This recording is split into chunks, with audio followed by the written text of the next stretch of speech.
Muito bem, estamos começando mais um Burke Café. Eu sou Wagner Lima e hoje nós estamos aqui, como sempre, com uma pessoa muito especial. Hermes Rodrigues Neri é professor, jornalista, especialista em bioética e coordenador do movimento Legislação e Vida. Professor Hermes, seja bem-vindo. Obrigado, Wagner. Agradeço aí pelo convite.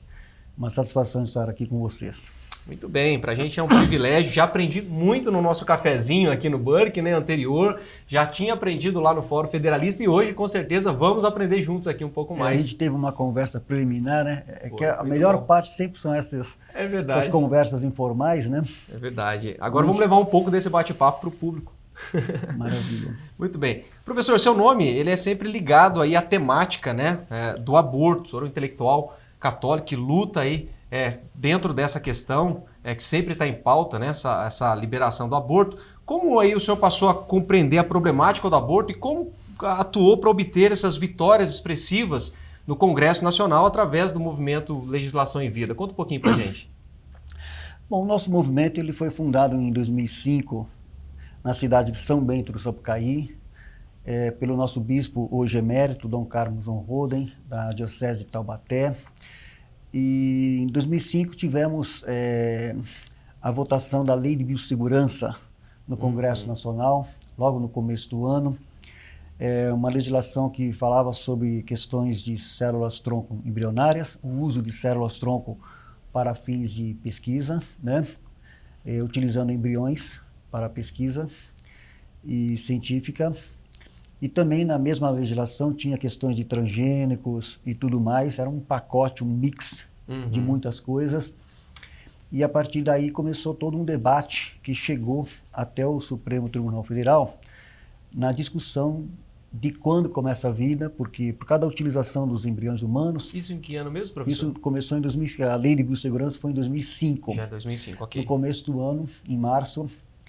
E depois o Dr. Cláudio Fonteles, né, ele entrou com uma DIN, né, justamente justificando que os embriões fecundados já são, o embrião fecundado já é pessoa, né, e precisa ser protegido. Desde o primeiro instante, né, já no ventre materno, desde o primeiro instante a pessoa deve ser protegida.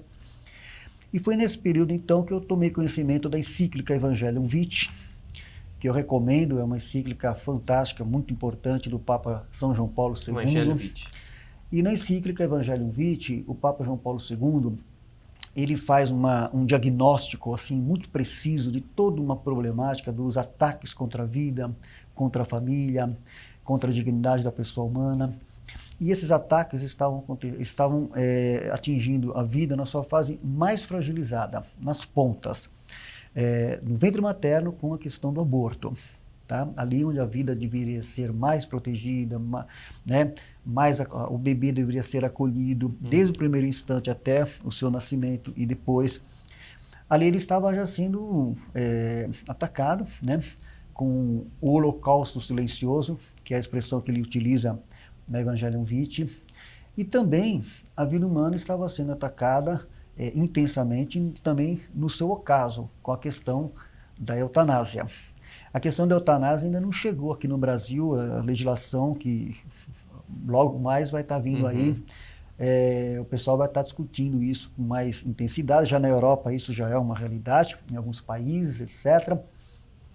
Então foi aí que eu comecei, né, junto com outros grupos, né, em todo o Brasil, a ir a Brasília, quando a gente fundou o Movimento Legislação em Vida, a ir a Brasília e a tomar conhecimento dessa realidade. E aí fizemos um trabalho de visita, né, aos deputados, aos senadores, também alguns ministros do Supremo Tribunal Federal, para levar informações, né, sobre o que estava por trás dessa agenda, né, contra a vida. Como eu falei, na Evangelium Vitae, o Papa João Paulo II faz uma descrição muito boa de toda essa problemática, faz indicativos do que poderia ser feito para poder fazer contraponto a essa conjura contra a vida, né, que é uma expressão que ele usa também. Ele usa uma expressão também de que há uma guerra dos poderosos contra os débeis, contra os fragilizados. Na verdade, não é também... já na encíclica aparece a questão de que haviam forças econômicas, políticas, sociais, culturais, grupos, né, organizados fazendo esse forte atentado contra a vida humana, e que era preciso fazer contraponto a isso, que ele faz um apelo para que grupos se organizem, né, no mundo todo para defender a vida.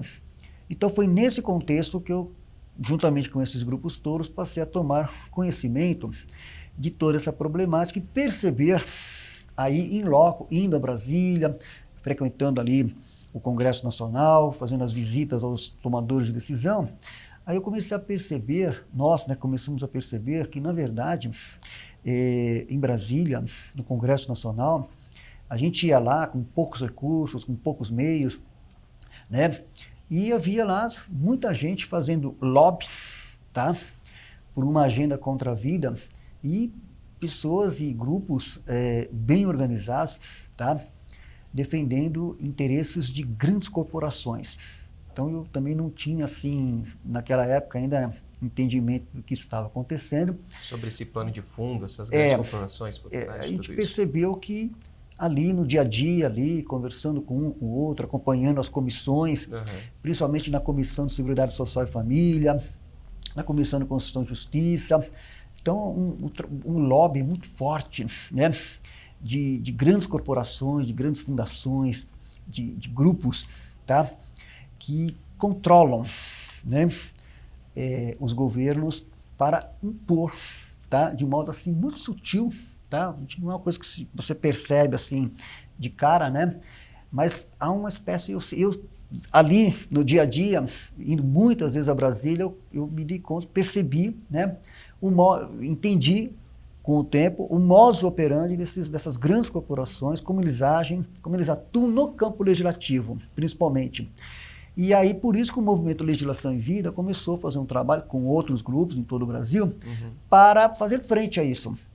E a gente conseguiu, graças a Deus, com muito empenho, vitórias importantes na luta contra o aborto, na questão da ideologia de gênero também, principalmente na retirada da ideologia de gênero no Plano Nacional de Educação, e outras questões, né, e outros projetos de lei e outras iniciativas que a gente percebia que comprometia, né, e comprometem o quê? A dignidade da pessoa humana. Eu depois fui estudar bioética justamente por causa disso.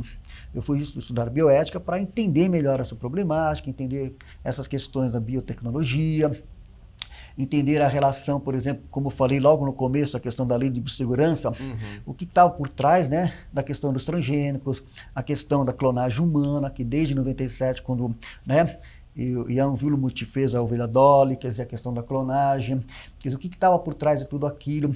E aí a gente começou a perceber, né, que a partir da lei de biossegurança, a partir dessa agenda contra a vida que a gente foi acompanhando no Congresso Nacional, a gente foi percebendo que essas grandes corporações, na verdade, têm um projeto, né, de reengenharia social, que não é atual, não é uma coisa recente, é uma coisa que já vem de muitas décadas, num crescente, tá?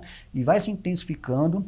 Então, essas grandes corporações, elas buscam reengenhar socialmente a sociedade. E com isso, o que a gente percebe é que as instituições tradicionais que existiram sempre para defender a dignidade da pessoa humana começaram a se tornar muito fragilizadas por conta da agenda dessas grandes fundações. Professor, pegando esse gancho aí, o senhor mencionou essa questão dessas grandes corporações, como exatamente elas passam então a controlar o governo, como elas agem de fato? Então eu sugiro assim algumas leituras que podem ajudar, né, a compreender melhor esse modus operandi, essa ação, tá? Existe uma literatura até assim farta sobre essa questão, mas assim não existe muita propaganda dessa literatura, tá? Não convém, né? Exato, não existe muita propaganda, mas existe uma literatura muito boa para entender como é que agem essas grandes fundações, né? Eu recomendo, por exemplo, dentre elas aquele livro Foundations, né? Fundações, o seu poder e sua influência, do René Wolfson, tá? Ele é um trabalho que ele fez no Comitê Ricci, tá? Na Comissão Ricci, quer dizer, um trabalho muito importante nos Estados Unidos para poder descrever Principalmente ele fala sobre a Fundação Rockefeller, né? A Fundação Ford e essas grandes fundações que no final do século XIX, tá? Elas se tornaram muito potentes, né? Elas eram isentas de impostos e elas com isso conseguiram chegar a um nível de monopólio, tá? Tão forte que se tornaram assim, digamos assim, um poder tão grande que acabaram, digamos que subjugando, né? Era talvez a gênese ali do chamado hoje os metacapitalistas. Exatamente. Né? E aí formaram-se os grandes trusts, tá? Aquela coisa toda. O próprio Rockefeller teve vários processos para conter a sua gula, né? Por poder, por dinheiro. Ele foi o homem mais rico do mundo. Já foi o primeiro americano a ter mais de 1 bilhão, né? Em vida. E quando morreu em 37, tinha uma fortuna fabulosa, coisa assim que acho que nenhum outro até hoje conseguiu chegar. E o modo como ele agiu com os seus concorrentes, tá? Liquidando seus adversários, quer dizer, estando acima da lei, tá? Então quer dizer, nesse livro Foundations, tá? Do René Vonce, você vai ter uma noção muito clara de como é que esse processo ele começou, como é que ele cresceu. Eu recomendo também Os Magnatas, do Charles Morris, tá? É um livro que vai falar sobre o John D. Rockefeller, vai falar do Jay Gould, vai falar do Andrew Carnegie, tá? E J.P. Morgan. É um livro muito importante para entender como que essas grandes fundações, essas grandes corporações, como é que elas se organizaram, como é que elas chegaram a esse metapoder e como que esse metapoder, aos poucos, durante todo o século XX, foi fazendo com que os estados nacionais, os governos dos países foram se tornando como que reféns desses grandes grupos. E aos poucos, essas grandes fundações foram impondo, tá? Essa agenda controlando esses governos que se tornaram títeres, né? De seus interesses de controle, tá? De seus interesses de controle populacional. A questão do aborto está ligada à questão do controle populacional e etc. Você tem também um autor, o George Monbiot, tá? George Monbiot. Que ele tem um livro que se chama Estado Cativo, tá? Que ele vai mostrar também como que os estados se tornaram diminutos, se tornaram minúsculos, né? A ação do Estado, como que essas grandes fundações agiram contra o interesse público. Sabe aquele conceito do bem comum, do interesse público, como isso foi sendo derruído por conta dessas grandes fundações. Então, eu recomendo que esse livro também é muito importante nesse sentido. E você tem A Guerra contra os Fracos, do Edwin Black, que tem uma tradução aqui no Brasil, feita pela editora Girafa. É um livro, um catatal, mas é um livro assim, muito importante para entender como que elas agem, os seus interesses. Quer dizer, o Edwin Black já havia escrito um livro chamado A IBM e o Holocausto, um livro muito interessante para entender a questão da eugenia, tá? Em suma, então isso é uma coisa muito importante. Então, esses livros, né, eles são livros que realmente tratam dessa questão. Por exemplo, agora, ano passado foi publicado na Europa um livro, The Kingdom of Man, quer dizer, O Reino do Homem, tá? Do Remy Braque. É um livro muito importante que ele vai falar como que esse projeto das grandes fundações é um projeto de autoglorificação do homem, tá? É um projeto fracassado, é um projeto de um totalitarismo, tá? De um novo totalitarismo que ao longo do século XX foi crescendo, foi se intensificando, visando o controle total da sociedade. E agora, nós estamos numa fase que nós estamos entrando agora no período da quarta revolução industrial, tá? E hoje você tem meios tecnológicos, né, possantes, para que esse projeto de poder global, tá, das grandes fundações, das grandes corporações, atinja um nível, né, de controle total da vida das pessoas, tá, que pode comprometer a liberdade das pessoas e a dignidade das pessoas por conta da quarta revolução industrial e por conta desse projeto de controle total que, segundo o Remy Brague, é um projeto fracassado, mas cujos efeitos, cujas consequências de destruição e de comprometimento da dignidade da pessoa humana estão aí e tendem a se intensificar. E os estados, os governos, tá, e as instituições tradicionais que sempre existiram para defender a pessoa humana estão impotentes diante dessa realidade, e não só impotentes, como foram aos poucos sendo instrumentalizadas para esses fins, a começar pelo Estado, pela igreja, principalmente pelas igrejas cristãs. E o alvo, né, desde o início dessas grandes fundações, foi justamente instrumentalizar também a Igreja Católica. O alvo sempre foi a Igreja Católica, inclusive a Frances Kissling, que é uma das maiores abortistas do mundo, né, numa das palestras dela, numa entrevista famosa que ela deu, ela diz claramente, né, ipsis litteris, de que o alvo é a Igreja Católica. Então, ao longo do século XX, foi feito todo um trabalho para desconstruir, tá, a cultura, né, ocidental, tá, e que deram suporte às instituições, a questão do direito, né, a questão eles agiram muito, por exemplo, nessa desconstrução cultural nas universidades e na grande imprensa. Então, você vai percebendo, né, que a ação deles foi assim. Quer dizer, desde o começo do século XX, eles trabalharam por um projeto de reengenharia social e de desconstrução cultural da cultura ocidental. É uma ofensiva mesmo sistemática, aquele tripé da civilização ocidental, do direito romano, da filosofia clássica e da moral judaico-cristã. É um ataque sistemático. Sistemático, né? Mas é um ataque assim, muito sutil. Sutil, né? a longo prazo, né? De longuíssimo prazo, que as pessoas não vão se dando conta. Se você for ver, né, esse projeto de domínio total, de subjugação das pessoas, vem desde a antiguidade, desde os egípcios, tá? Passa pelo Império Romano, pelos gregos, pelo Império Romano, né? A Pax Romana já era um pouco, né? Foi um desenho dessa proposta totalitária, que ruiu. Santo Agostinho vai ver isso claramente no tempo dele. Na Cidade de Deus ele vai trabalhar muito essa questão, né? Ela derruiu, quer dizer, a iniquidade ela não vai triunfar. Isso ao longo da história a gente percebe. Esse afã, né, de autoglorificação do homem ao longo da história, esse voltar essas costas para Deus, que é o Criador, isso ao longo da história não deu certo. Só que vai num crescente. A cada geração a coisa vai se intensificando. A partir do iluminismo, nós vamos ter vamos começar a ter meios práticos, concretos, em que há conhecimento acumulado e tecnologia, principalmente a partir do século XIX, para que esse projeto ele assuma uma proporção, né, gigantesca e um afã de se chegar ao que está hoje já em curso, tá? E a partir do iluminismo começou então esse processo de desconstrução. Você lembre-se da enciclopédia.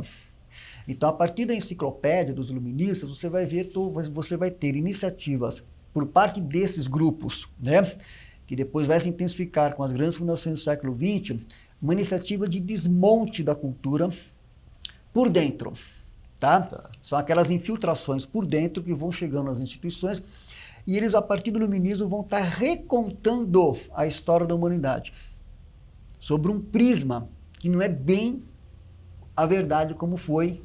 Então, a partir do século XVIII, ao longo do século XIX e o século XX, na verdade, nós vamos ter, assim, progressos, entre aspas, de muitas coisas, mas nós vamos ter, assim, descobertas científicas, descobertas em vários campos, que, na verdade, não são bem, entre aspas, descobertas, mas, em muitos casos, ocultamentos, entre aspas, da verdade sobre muitas coisas que foram encobertas, principalmente no campo da religião, no campo no campo daquilo que a igreja sempre defendia como valor de vida, e isso vai num crescente até o século XX, a partir do domínio das universidades e da grande imprensa, vai se contando, né?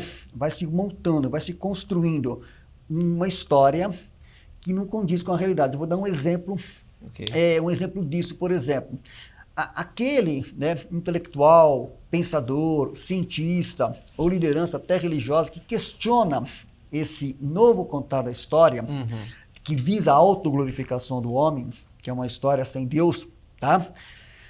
É postilado, fica à margem do sistema.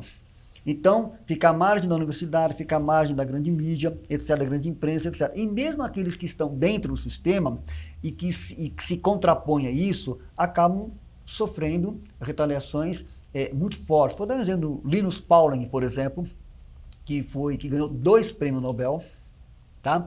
Prêmio Nobel de Química e Prêmio Nobel da Paz, justamente o Prêmio Nobel da Paz em 62, porque ele não aceitou, ele não concordou em fazer parte do projeto Manhattan, tá? Que deu no que deu, né? Com a questão da bomba atômica, quer dizer, os efeitos, ele viu que os efeitos iam ser danosos, ele entendeu o que estava por trás daquele projeto, tá? Ele se recusou a participar e depois foi um ativista militante contra, né, a proliferação nuclear no mundo, tá? E ele sofreu muita retaliação por conta disso, apesar do altíssimo nível científico, 2 prêmios Nobel, e ele foi muito perseguido, teve o seu passaporte cassado, tá? Ele só retomou depois, né, que ganhou o Prêmio Nobel da Paz. E o Linus Pauling, por exemplo, se até hoje, se você for ver a obra dele, a obra científica dele, tem muita coisa que a grande imprensa, que as universidades ocultam, não falam. Por quê? Porque não interessa, porque questiona essa visão de mundo das grandes corporações. Então, estou dando só um exemplo, claro, de que, na verdade, nós estamos vivendo agora, com o advento aí da internet, uma possibilidade, não sei até quando, também, de retomar muitas coisas. Então, de retomar muitas coisas, muitas ideias estão sendo partilhadas, muitos documentos estão sendo disponibilizados, nem todos, evidentemente. Não sei até quando isso vai ser possível, por isso que eu até converso com muitas pessoas, tipo, quando você vê, assim, documentários, PDFs, livros, filmes que estão no YouTube, faça um download, guarde aquilo que você acha que realmente é pertinente.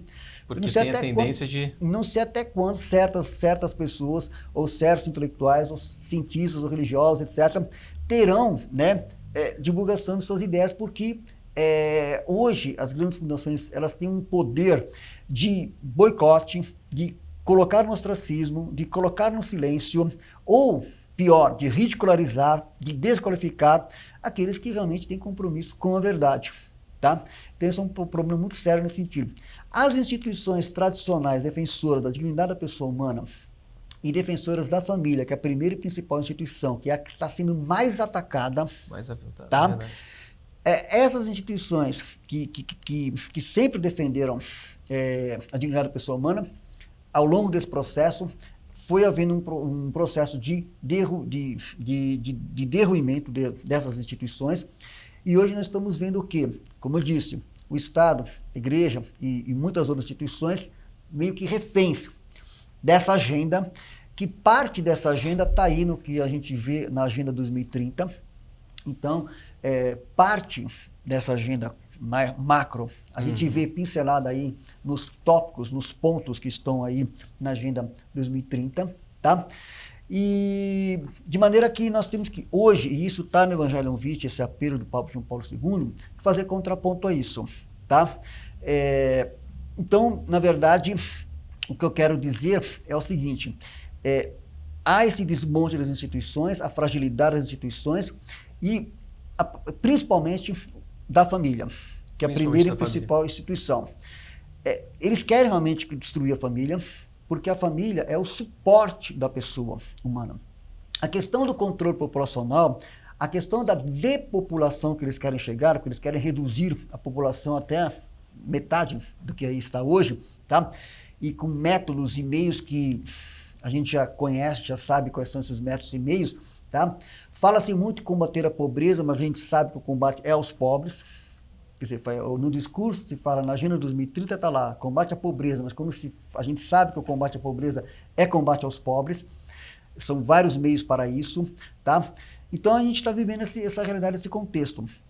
E o nosso movimento, no Congresso Nacional principalmente, nós temos trabalhado em acompanhar os projetos de leis que são apresentados, tá, no Congresso, que, de algum modo, a gente tem que trabalhar no sentido de que evitar a aprovação de projetos de interesses desses grandes grupos que ferem a dignidade da pessoa humana e de apresentar iniciativas e projetos de lei que possam promover a dignidade da pessoa humana. Então, é um combate. Né? O combate é uma importantíssima iniciativa. Em defesa da vida, em defesa da família, em defesa da civilização, em defesa da pessoa humana e em defesa daquelas instituições que sempre foram, que existiram para promover a dignidade da pessoa humana. Ótimo. Professor, nós temos aqui no Burke um curso denominado Direito e Globalismo, onde a gente, com 12 professores da área do direito, fazem aí a demonstração como, de fato, o globalismo ele vem intervindo na história humana e na vida do cidadão atual e propõe esse desmonte. Mas eu gostaria ainda, o senhor citou vários pontos importantes, eu queria pormenorizar alguns deles, né, sobre a questão da agenda. Então, é possível, de fato, afirmarmos, escrever a posição do senhor, que há uma agenda sendo cumprida há séculos. Sim, principalmente intensificada nas últimas décadas. Nas últimas décadas, por conta da força que essas fundações, essas grandes corporações adquiriram, subjugando os governos, né, dos países a esses interesses. Porque não é incomum, quando há esse tipo de denúncia, surgirem aqueles que vão falar, isso é teoria da conspiração. Né? Hoje nós temos, na verdade, com tudo isso, dois fenômenos ocorrendo, tá? Primeiro, com tudo isso, né, nós temos o fenômeno da atomização, quer dizer, a destruição da família, o desmonte das instituições promotoras da dignidade da pessoa humana, como alvo principal a questão da família. Nós temos com isso o quê? Hoje, dois fenômenos ocorrendo. Primeiro, a atomização da sociedade. A atomização da sociedade. A atomização. Explica pra gente o termo aí. Aos poucos, como a família está sendo derruída, aos poucos, tá? O que nós estamos percebendo?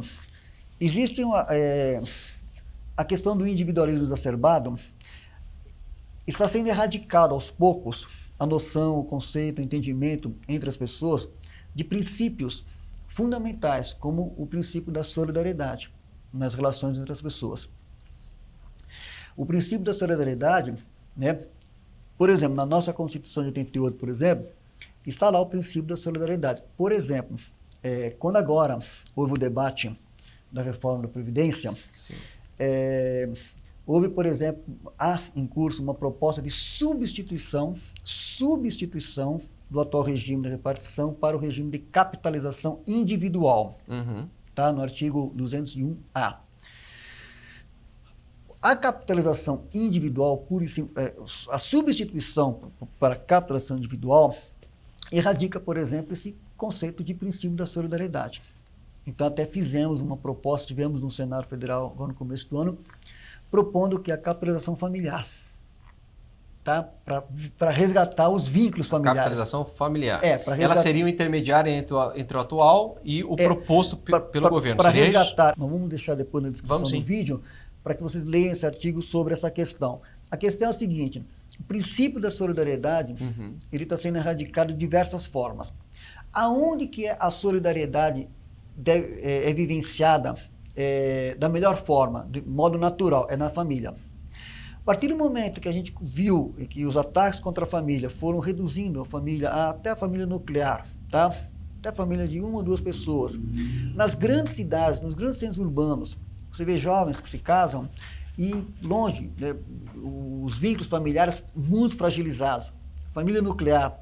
Quer dizer, aquele suporte natural de solidariedade vai se fragilizando de uma tal forma que as pessoas vão vivendo um individualismo tão gritante, ao ponto de chegar, por exemplo, em países desenvolvidos, que uma das piores realidades dos países desenvolvidos, Japão, por exemplo, é a solidão na velhice, onde você não tem mais, como no artigo 226 da nossa Constituição, que fala de que os filhos devem amparar os pais na velhice. Isso, na prática, não está funcionando, principalmente em países desenvolvidos, onde os idosos, mesmo ricos, estão sozinhos.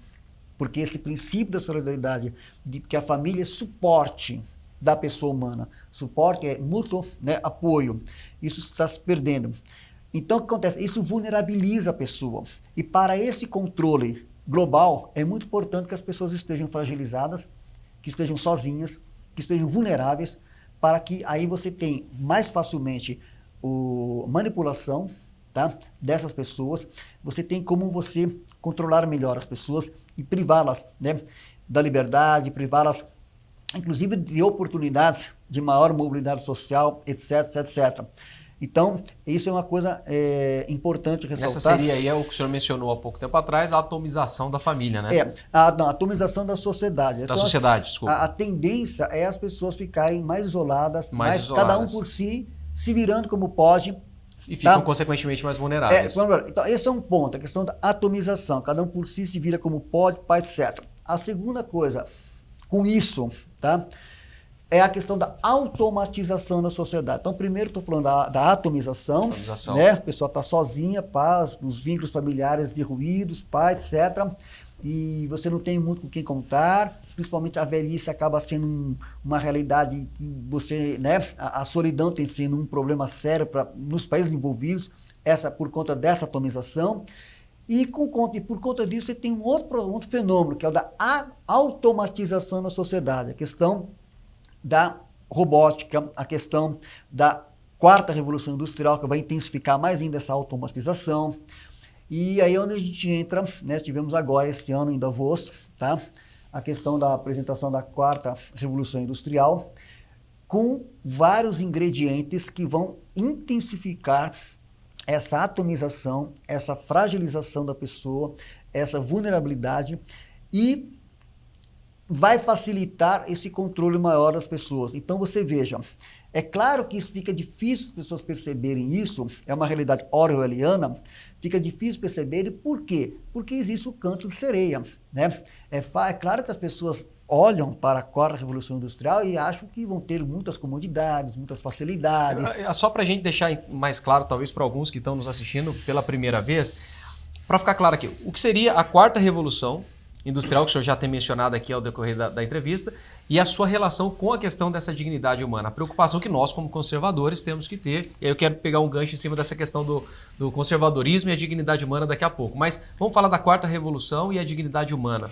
Então, nós estamos entrando numa fase que é assim, você vai ter aqui, por exemplo, tá? A questão dos microchips.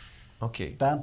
Os microchips já estão sendo utilizados, por exemplo, na Suécia, você tem hoje já 3.000 pessoas na Suécia que já estão usando os microchips, que são colocados na palma da mão, tá certo? A questão dos microchips, você tem uma empresa nos Estados Unidos, por exemplo, Three Square Market, que ela já adotou nos seus funcionários, né, a utilização dos microchips que você coloca na mão para poder abrir portas, para poder abrir o carro, para fazer compras, e ali vai ser um armazenamento de todos os seus dados, né? E quanto mais dados, né, você passar, seus dados privados, você passar para o sistema, maior controle o sistema terá sobre a vida das pessoas. Você tem mais facilidades, a troca disso é entregar maior controle. Exato. E isso é óbvio que isso compromete a dignidade da pessoa humana. Porque a questão é o seguinte, vamos entender o conceito de dignidade da pessoa humana. A dignidade é a irredutibilidade da pessoa, tá? Quer dizer, a pessoa, ela é pessoa porque ela é livre. Então, a liberdade faz parte da pessoalidade. Ela é pessoa porque ela não é objeto, ela é sujeito, tá? A irredutibilidade da pessoa é justamente isso, ela não é um objeto, ela é uma coisa, ela é um sujeito, tá? Então, a automatização da sociedade é óbvio que vai reduzir a pessoa a coisa. Você veja, você tem, por exemplo, com a quarta revolução industrial, a internet das coisas, a Internet of Things, por exemplo, que hoje vai ficar, com a internet das coisas, tudo vai ficar conectado. Quer dizer, vai ser a época das casas inteligentes, das chamadas casas inteligentes, das roupas inteligentes, tá? Quer dizer, tudo vai estar conectado. E você vai estar passando todas as suas informações da tua vida privada para o sistema, todas. E quanto mais informação, maior vai ser o controle. O Google, né, já é um exemplo disso, né? O Google, os próprios fundadores do Google falam isso, que o projeto do Google é chegar à inteligência artificial, a gerar uma grande máquina que tem informação de tudo e de todos, como se fosse um ser onisciente. Quer dizer, um projeto de substituição da onisciência de Deus no mundo. E as pessoas entram no Google, vão colocando nas suas informações aqui, ali, etc. Vai se formando, então, uma grande máquina, né, detentora de grandes informações privadas das pessoas, e com isso as pessoas serão mais controladas. Então, esse é um ponto que pode comprometer a dignidade da pessoa humana. Mas, professor, desculpa te cortar, mas como que nós, mediante o que o senhor está falando, que está muito interessante, como que nós livraríamos da pecha, ou da acusação, enfim, como nós refutaríamos aqueles que vão falar, poxa, mas então vocês são contra a tecnologia, vocês são retrógrados, é isso que vocês estão propondo? Não é que não se trata de ser contra a tecnologia, porque se eu fosse contra a tecnologia, não estaríamos nem aqui agora utilizando os meios tecnológicos né, para poder passar informação, não é isso. É apenas assim, existe um lado sombrio dessa questão. Que utiliza a tecnologia. E é preciso conhecer esse lado sombrio.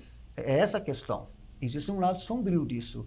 Por exemplo, a inteligência artificial, por exemplo.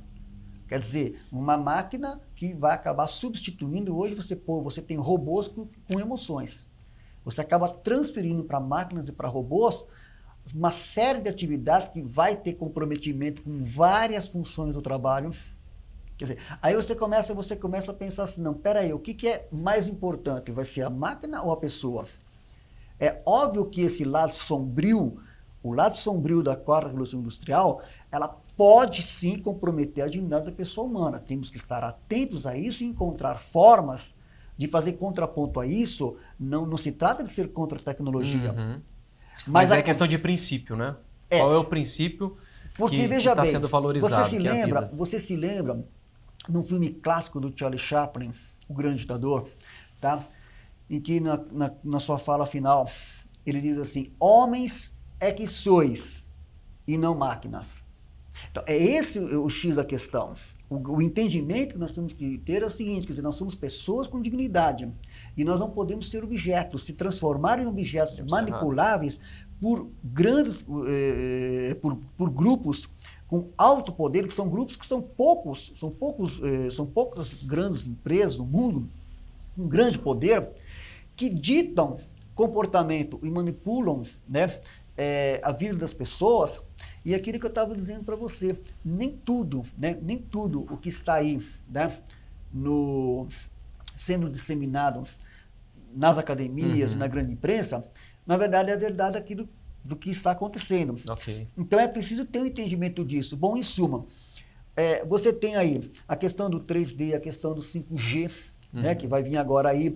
Você tem a questão da inteligência artificial, a internet das coisas. Então, toda essa realidade, ela tem um lado sombrio que pode comprometer a dignidade da pessoa humana e é importante que as pessoas estudem sobre isso. Eu vou agora, com isso, dizer o seguinte. Eu falei a questão dos microchips, por exemplo. Foi feito um projeto de lei no Brasil, no Congresso Nacional, proibindo, por exemplo, os microchips no Brasil. Tá? Esse projeto de lei foi aprovado no Brasil. Mas em outros países, como eu citei agora... Mas sobre qual argumento, professor? Dessa proibição?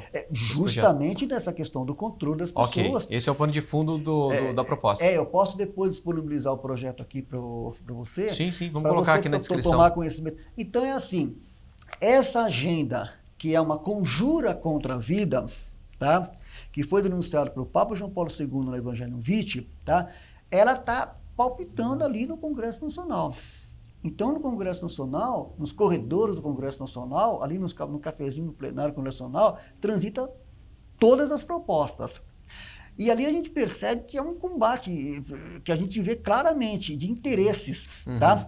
E em meio a tudo aquilo, é preciso discernir o que protege a pessoa, o que não protege a pessoa. Talvez aqui, professor, nesse ponto, esteja aí uma diferença... Essa é a importância do movimento de legislação em vida, tá atento e atuando nesse sentido também. Nesse ponto. E talvez aí esteja um ponto de tensão entre os conservadores e os liberais, né? O conservador está muito mais ligado à questão da vida, embora a questão econômica seja uma das pautas, mas a questão de princípio da vida ela sempre é observada, né? E o papel do conservador nesse momento ele é muito importante, né, professor? Então, agora a questão é a seguinte... Eu falei da automatização da sociedade, da robótica, da quarta revolução industrial, bom, desse projeto de controle global, tá, etc. O que acontece? É óbvio que nesse contexto, tá, hoje, é evidente e é óbvio que existe um risco até de uma nova conflagração mundial. É óbvio que existe esse risco.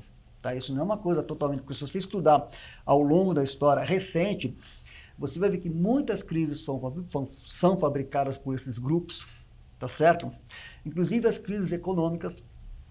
Agora mesmo nós estamos na iminência de ter uma nova crise grave econômica internacional, cujo objetivo, por exemplo, final é a introdução da moeda digital. Então, daqui 2 ou 3 ou 4 anos, pode ter uma grave crise econômica, como tivemos em 2008, cujo resultado, cujo efeito é chegar à moeda digital. Aceitar a moeda, aceitar a ideia da moeda digital como um dos efeitos dessa nova crise. Inclusive tem sido muito difundida a ideia justamente para promover uma suposta descentralização dos bancos centrais, né? Agora o que acontece? Mas isso também pode acontecer, há um risco também de uma nova conflagração mundial. Aí que eu quero agora trazer uma outra questão que eu acho pertinente à reflexão. Tá. Existe um livro que chama-se Proliferação Nuclear depois da pós-Guerra Fria, né? Escrito por Mitchell Hayes e Robert S. Litwack. Esse livro ele faz um panorama muito interessante sobre essa questão da proliferação nuclear depois da Guerra Fria. Uhum. E ele tem um capítulo especial sobre o Brasil nesse livro. O que eu ia perguntar para o senhor, o papel do Brasil mediante toda essa carga de informação que a gente está recebendo. O que eu quero dizer aqui é o seguinte, se você for ver, uma coisa interessante é assim, em caso de uma nova conflagração mundial, tá? Nesse contexto de controle, de automação, de os grandes centros urbanos com essa realidade, etc., o que acontece? Os países que seriam atingidos, tá, mais gravemente seriam os do hemisfério norte, que são onde estão os países mais desenvolvidos hoje, começar pelos Estados Unidos. Tá? Então, o alvo são os países do hemisfério norte. Os países do hemisfério sul, que possuem maior número de riquezas naturais, o Brasil é um deles, eles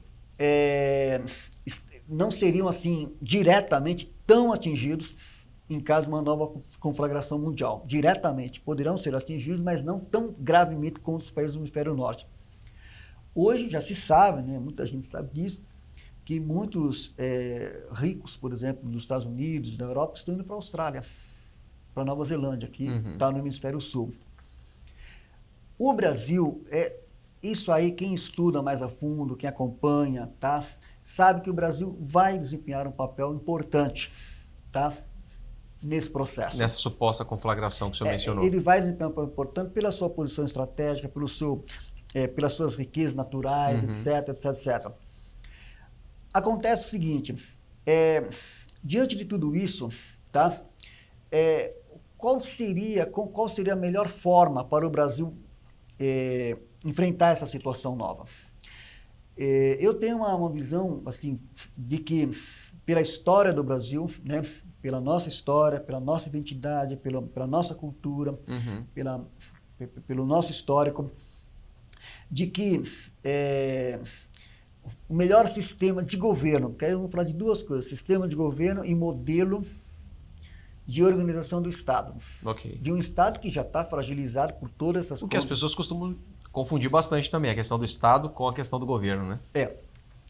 Eu penso que isso já está em curso no Brasil, um movimento pela restauração da monarquia no Brasil. Isso não é uma questão assim, isso tem a ver com esse processo que nós estamos vivendo, esse movimento que nós estamos vivenciando no Brasil de 2018 para cá, 2014 para cá, tá criando um contexto para uma nova realidade no Brasil, inclusive política. O próprio movimento monarquista cresceu muito, né, professor? E o movimento monarquista está crescendo no Brasil e é possível, sim, a médio prazo, que nós tenhamos a volta da monarquia no Brasil, porque com o sistema monárquico brasileiro, né, seria um sistema de governo que estaria melhor adequado para, lá na frente, enfrentar graves questões que virão por conta dessa realidade que a gente está discutindo aqui.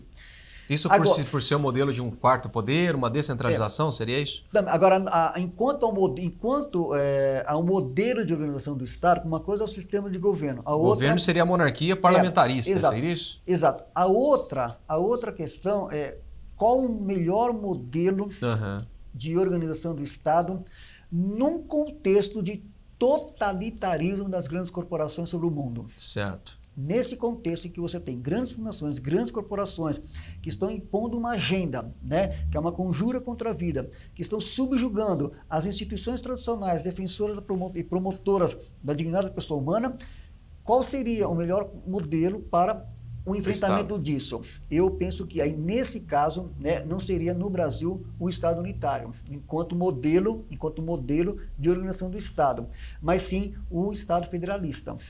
Quer dizer, com o modelo federalista. Hoje é um modelo praticamente unitário, né, professor? Porque na verdade... Embora leve o nome de federação. Embora leve o nome de federação, mas na prática, eu digo isso porque eu sou de uma cidade pequena, do interior de São Paulo, tá? E na prática, né, os pequenos municípios estão sem meios para poder atender, né, as suas demandas mais básicas hoje e não tem autonomia financeira.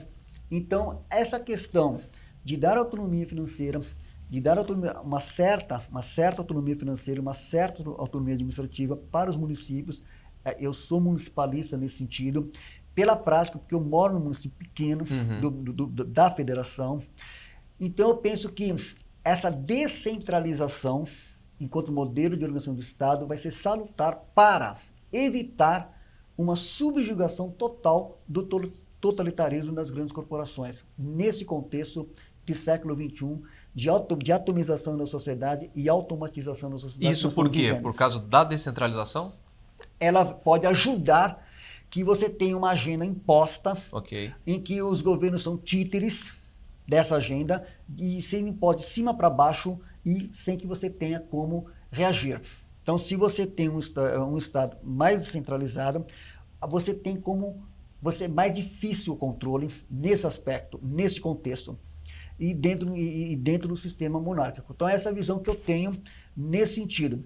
Agora, eu sei que são questões em aberto, questões assim controversas, tá certo? Mas nós estamos vivendo um momento interessante na história do Brasil, de partilha de muitas informações, tá? Eu acho isso muito positivo e é o que eu vejo nesse sentido. Agora, a história vai dizer lá na frente, né, como é que as coisas vão suceder, né? Mas é importante que a gente tenha um posicionamento nesse sentido. Então, o nosso movimento Legislação em Vida, ele atua, tá? Com esse propósito, já faz 15 anos que a gente tem acompanhado, tem atuado, tem vencido muitas batalhas, tem apresentado propostas e tem caminhado nesse sentido, tá? Então, é um pouco isso que eu quero dizer. Agora, na verdade, né, o que eu quero dizer é assim... nós temos que estar atentos a essa realidade, tá? E fazer aquilo que o próprio São Paulo diz, examinar tudo e reter o que é bom, tá? Um pouco disso que move o trabalho do Movimento Legislação em Vida. Muito bom. Quanta informação, hein, professor? Eu acredito que aqueles que estão nos assistindo agora puderam ter aí uma carga boa de informação, mas com bastante curiosidade, né? O senhor está aqui com o seu livro Legislação em Vida. Inclusive, eu vou pedir para o senhor fazer suas considerações finais e falar para as pessoas que querem ter mais informações, elas vão acessar os links que foram mencionados no decorrer dessa entrevista aqui, os links dos artigos, as imagens do que a gente tem falado aqui, ela já tem aparecido para você no decorrer dessa entrevista. Nós temos o nosso curso que eu mencionei aqui, Direito e Globalismo, que você vai poder acessar na descrição do vídeo também. Eu gostaria que o senhor falasse aí nessas considerações finais, professor, sobre o seu livro, onde as pessoas podem adquirir para poder ter mais informações também. Então, o livro Legislação em Vida, que está aqui, tá? Ele, na verdade, são vários apontamentos feitos de todo esse trabalho. São relatos de votações que ocorreram no Congresso Nacional e... uma descrição de fatos e a gente fala sobre essa questão das grandes fundações, há pronunciamentos feitos na Câmara dos Deputados, no Senado Federal, no Supremo Tribunal Federal. Então, é um pouco assim para a gente tentar entender melhor essa questão. Agora, é um ponto de partida. Tá? Eu acho que é importante que o ouvinte, né, e aquele que tem interesse em estudar melhor, se aprofundar, ele realmente ir atrás da informação, Sim. pesquisar, né, com sobriedade, né, para realmente poder entrar melhor essa questão. O que eu quero salientar aqui é assim, existe um sentido da história. Muita gente pergunta assim, bom, qual que é o sentido da história? O que a gente percebe, né, é assim, na minha opinião, a cada geração na história, vai se vivendo os mesmos dilemas, os mesmos dramas, os mesmos desafios, os mesmos embates, a cada geração da história. E a cada geração vai se intensificar pelas pessoas que vivem naquela geração. E vai se intensificando até o tempo que nós estamos vivendo hoje, de modo mais intensificado que lá atrás, no tempo do Império Romano, no tempo da Idade Média, no tempo do Renascimento, também os problemas foram os mesmos. Assim, a problemática é a mesma. Então não se trata de que a história, de que há uma visão ciclista da história, que a história é cíclica, se repete. Não. A cada geração vai se vivendo vai se vivendo esses mesmos desafios. Uhum. E vai chegar um momento que nós vamos viver uma espécie assim de embate final, tá? Porque, na verdade, né, o que acontece? Eu acredito, como católico, né, que Deus governa o mundo, né? Então, o que acontece? A história, ela tem sentido, quer dizer, na verdade, nós vivemos uma espécie de um embate, tá? Uhum. Então, aquilo que está no Deuteronômio, escolhe, pois, a vida. Então, existem aqueles 28, né? Estão aqueles que estão a favor da vida e aqueles que estão contra a vida. Existem os que estão com Deus e os que são contra Deus. Aqueles que estão com Deus, né, sabem, né, que haverá realmente uma realidade final, tá? Que é a melhor, que é aquele que o próprio Deus quer para todos nós. E aqueles que estão contra Deus e têm uma visão de autoglorificação do homem, tá certo? Aqueles que querem substituir Deus na história, fazem sua escolha e sabem que quem está fora de Deus realmente está aí o resultado que nós estamos vendo. Quem descreveu bem essa realidade é Santo Agostinho, no seu livro A Cidade de Deus. Ele fala dos dois amores, né? Do amor a Deus, do amor de Deus. A cidade, né? Na verdade, ele fala de dois amores que geram duas cidades, né? O amor de Deus gera Jerusalém, né? A cidade celestial. E o amor dos homens, o amor próprio, gera a Babilônia, que é a confusão, isso tudo que nós estamos vivendo. E eu acredito muito nisso, quer dizer, a gente tem no Evangelho aquela visão que Jesus fala do joio e do trigo, tá? Que estão juntos. Mas é preciso saber, como o Papa João Paulo II fala no Evangelho Vitae, de que lado estamos. Então, o sentido da história tem muito isso. E eu acredito que até o momento final, que a imagem que o Apocalipse usa do Armagedon, que é o momento final, haverá esse embate dessas forças.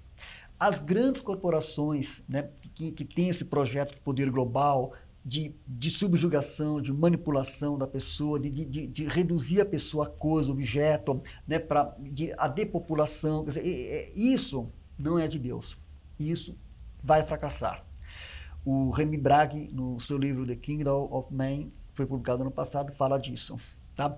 E eu tenho convicção de que aquilo que o amor de Deus que gera a cidade celeste, né, aqueles que têm esse amor a Deus vai vivenciar realmente no final de todo o processo da história a vitória da vida. Então eu tenho essa convicção. Então é assim, a gente sabe que a realidade última do homem não é aqui, mas começa aqui a ser edificada. Então a gente começa aqui a edificar o céu, né? Mas o nosso destino final é a vida eterna, é o céu. Agora, para chegar lá, a gente tem que ter amor a Deus, amor à vida, amor àquilo que Deus quer de nós. E amar o que Deus ama, né? E é isso que vai fazer com que nós façamos parte dessa vitória final. Eu não tenho dúvidas nisso. Agora, nós temos que estar atentos a isso, nós temos que nos posicionar e por isso nós estamos do lado da vida, em defesa da família, em defesa de todas aquelas iniciativas que promovem a dignidade da pessoa, porque acima de tudo temos amor a Deus. Amém. Muito bom. Ok, essa foi mais uma entrevista do seu Burke Café. Estivemos aqui com o professor Hermes Rodrigues Neri. Privilégio estar com o senhor aqui, professor. Muito obrigado mais uma vez. Eu que agradeço. Ok. Muito obrigado. Até a próxima, pessoal. Um abraço.